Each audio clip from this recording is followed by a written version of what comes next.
আমরা আন্দোলনের কথা বলি তো, আন্দোলন একদিনে হয় নাই। এই আন্দোলন কত 15-16 বছরের কত লোকের যে ত্যাগ শিকার, সেটা অনেকে ভুলে যায়। আমরা করেছি, তাই না?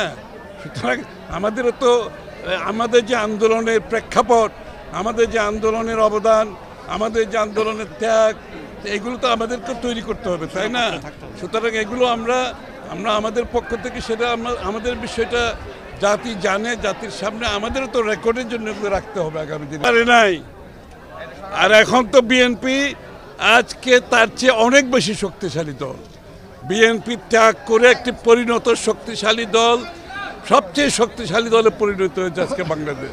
সুতরাং ওই সমস্ত মন গড়া কথা বলার, ওগুলোর উত্তর দেওয়ার আমি কোনো প্রয়োজনীয়তা মনে করি না। গণতন্ত্র প্রতিষ্ঠার বিষয়ে এক লাইন বলবেন। গণতন্ত্র প্রতিষ্ঠা হতেই হবে নির্বাচনের মাধ্যমে। প্রথম ধাপ নির্বাচন হচ্ছে প্রথম সংস্কার, এটা দিয়ে শুরু করতে হবে সংস্কার এবং গণতন্ত্রের আন্দোলন।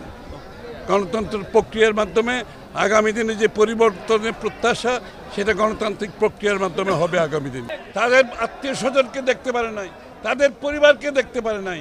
আজকে এত বছর পরে এই দেশগুলো, এই লোকগুলো আজকে দেশে ফিরতে সক্ষম হয়েছে। তাদেরকে আমরা অভিনন্দন জানাই, স্বাগত জানাই স্বাধীন বাংলাদেশে।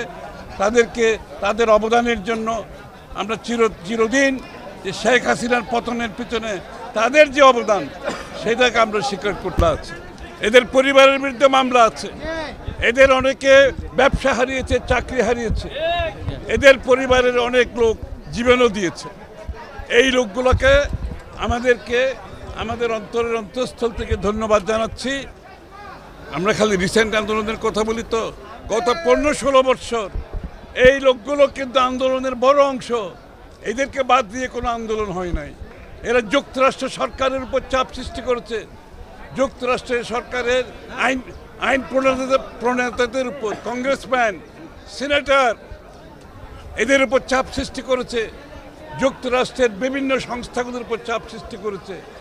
তার ফলশ্রুতিতে এদের পরিবারকে বাংলাদেশে অনেক ক্ষতির সম্মুখীন হতে হয়েছে, কিন্তু ওরা সেখানে থেমে থাকে নাই। এই লোকগুলো 16 বছর দেশে আসতে পারে নাই।